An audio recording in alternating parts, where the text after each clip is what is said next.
Agora veja essa história. A polícia apreendeu uma moto que estava com a documentação irregular.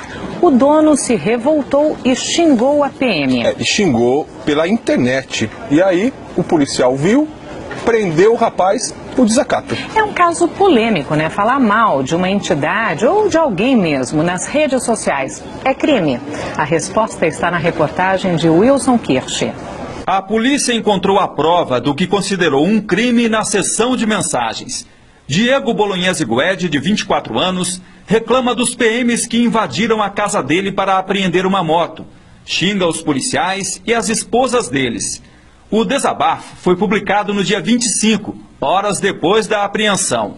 A moto dele possuía débitos de licenciamento e seguro. As mensagens viajaram na velocidade da internet. A polícia foi avisada e fez cópia de tudo o que foi publicado.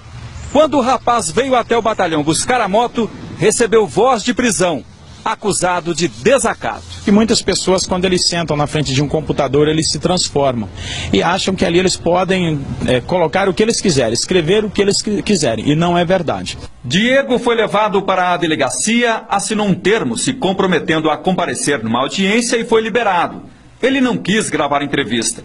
Por telefone, a mãe do rapaz diz que ele está arrependido e concordou com a atitude da polícia. Mas se ele receber uma punição, ele vai arcar com as consequências, porque esse é o tipo de coisa que não se faz.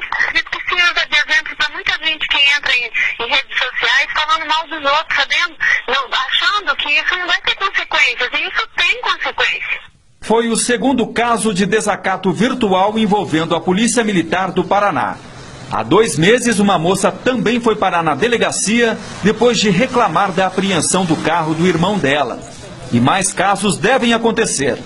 A PM diz que acompanha o que é escrito contra ela nas redes sociais e que não vai tolerar mais ofensas. Mesmo na frente de um computador, nas redes sociais, é preciso que tomem cuidado, porque nós podemos e seremos responsabilizados pelos crimes que cometemos de forma virtual. Mas afinal, falar mal da polícia nas redes sociais é crime?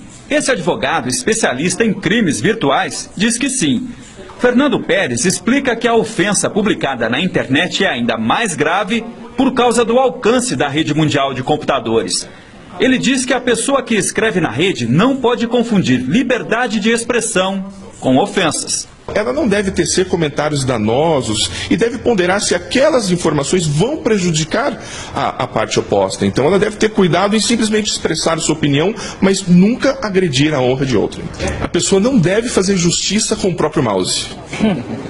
Boa essa definição, né? A gente tem falado disso tantas vezes aqui, né? As pessoas se sentem protegidas porque estão em casa ou em um lugar fechado, né? Na frente de um computador e acabam se expondo. Elas se expõem tanto, né? Elas têm que se controlar um pouquinho. A gente viu esse caso que foi do policial que viu a reclamação, mas a gente, como você falou, a gente sempre fala disso aqui. O que você escreve hoje será usado contra você no seu futuro. Não é isso? Todo mundo vai entrar ali e vai ver o que você posta, o que você escreve, como você trata as pessoas. Então precisa tomar muito cuidado realmente. É o seu histórico, né, sendo escrito virtualmente aí.